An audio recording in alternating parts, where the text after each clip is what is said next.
चलिए 9th house में अभी देखेंगे कर्क राशि, सिंह राशि और कन्या राशि के बारे में। 9th हाउस में यदि कर्क राशि है, कर्क राशि मतलब अब 4 अगर नंबर लिखा हुआ है 9th हाउस में तो जन्म कुंडली के 9 भाव में कर्क राशि हो जाती है। ऐसा जातक धार्मिक भावना प्रवण होता है, व्रत उपवास आदि बहुत ही ज्यादा करेगा।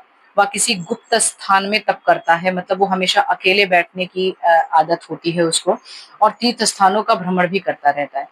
ऐसे जातक सदा कल्पना लोक में खोया रहता है कि मैं कहीं हूँ, तब उसमें कल्पनाएं करने की बहुत अच्छी मतलब तीव्र रहती है ये लक्षण।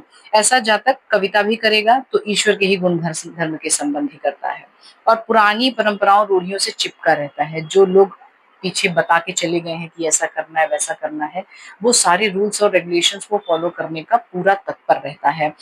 और अधिक व्रतोपवास करने से उसे प्रायः उदर रोग भी घेरे रहता है और वात रोग भी होते हैं, क्योंकि देखिए व्रत और उपवास हमेशा वो शरीर को खाली करता है। खाली इन द सेंस वो उपवास करेगा तो डेफिनेटली वायु के रोग होने ही होने हैं।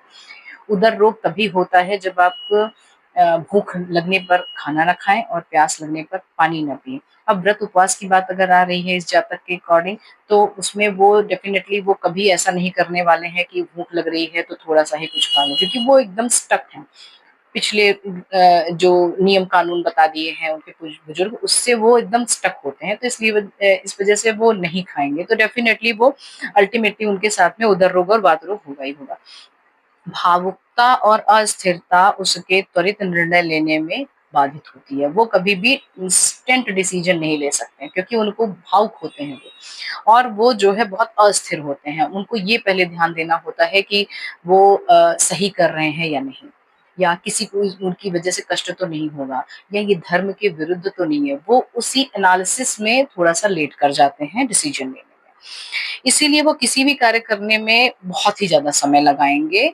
उससे अपने जीवन में अनेक उतार चढ़ाव भी देखने पड़ते हैं इसी रीजन की वजह से, क्योंकि वो बहुत ज्यादा सोच विचार करते हैं। तब तक वो समय निकल गया हुआ रहता है। समय किसी का बाध्य नहीं है, समय समय पर आता है, और अगर आपने उसका समय से उपयोग नहीं किया तो वो आगे बढ़ जाएगा, वो आपका वेट नहीं करने वाला है। इसीलिए हर समय पे आपको उचित निर्णय लेना भी बहुत जरूरी होता है। यहाँ चंद्रमा नौमेश बन गया, और बलवान चंद्रमा उपयुक्त जितने भी बताएंगे सारे फल देगा धर्म के अकॉर्डिंग। क्षीण हो गया तो सालियों से, अगर मतलब कि ये बीवी के बहन से और नंदों से, मतलब पति की बहन, मतलब जो पार्टनर है, अगर वो मेल जातक है तो उसके फीमेल पार्टनर की बहन से, और अगर वो फीमेल है तो उसके मेल पार्टनर की बहनों से कभी भी सुख नहीं मिलता है। ये ध्यान रखना है, ठीक है। तो जैसे होता नहीं कि आपकी उनसे नहीं बन रही, नहीं बन रही है, तो एक बार देख लीजिए, हो सकता है आपके भाग्य में ही ना हो किसी से ना बनना, तो कोई बड़ी बात नहीं होती है। यू कैन मूव, ठीक है। नेक्स्ट आते हैं सिंह राशि के ऊपर, कि हम अगर 9th हाउस में सिंह राशि मतलब 5 नंबर लिखा हुआ है तो क्या होगा। जन्म कुंडली के 9 भाव में अगर सिंह राशि है तो जातक धर्म को मानता तो है, लेकिन भावना के प्रवाह में बहकर धर्म का अंधानुकरण नहीं करता। They are going to ask every question regarding this, कि मैं क्यों करूं, क्या करना है, कितना धर्म की तरफ जाने से मेरा काम हो जाना है, या कितना नहीं करेंगे तो चलेगा, ये जरूर उसने देखना है। रूढ़ियों के प्रति उसकी आस्था भी अल्प होती है। वो पुराने नियम कानून पे एज इट इज नहीं जाने वाला है। They are going to analyse first. स्वयं के विचारों और मान्यताओं को ही प्रमुखता देता है। मैंने जो सोचा है वही होना है, बस मैंने जो सोचा है, हो सकता है वो किसी की प्रेरणा की वजह से आया हो, इस वजह से मैं जो कह रहा हूँ वो सही है, ये चीज दिमाग में उनके रहता है। धर्म के मामले में मध्यम मार्ग को ही ग्रहण करेंगे ऐसे लोग। सिंह राशि का स्वामी सूर्य निर्बल है अगर यहाँ पे, तो जातक धर्म कर्म करता है और दूसरों के धर्म को अपने धर्म से श्रेष्ठ भी मानता है। अपने धर्म के दुर्बल पक्षों को बार बार उजागर करके व्यंग भी कसता है। मतलब अपने धर्म का जो दुर्बल पक्ष अगर यहाँ पे सूर्य प्रबल हुआ, तो अपने ही धर्म के छोटी छोटी चीजें हैं तो अरे ऐसे कैसे होता है, ये तो ऐसे ही मतलब जरूरी थोड़ी है कि ये करने से हमें यही प्राप्त होगा। वो हमेशा व्यंग भी कसेगा अपने ही धर्म पे। यदि सूर्य बलवान हो तो ऐसा जातक समाज और राज्य में सम्मान प्राप्त करेगा, पद और अधिकार दोनों प्राप्त करता है। है, लेकिन उसका कोई भी कार्य बिना व्यवधान के संपन्न नहीं होगा। जब तक वो ये नहीं सोच लेगा कि उसको अब कोई कठिनाई नहीं आने वाली है, तो उसका काम होने लगेगा। मतलब वो जब तक अटकेगा नहीं काम, तब तक होना नहीं है उसका काम। वह अपने उच्चाधिकारियों को प्रयत्न करके भी प्रसन्न नहीं कर पाता है।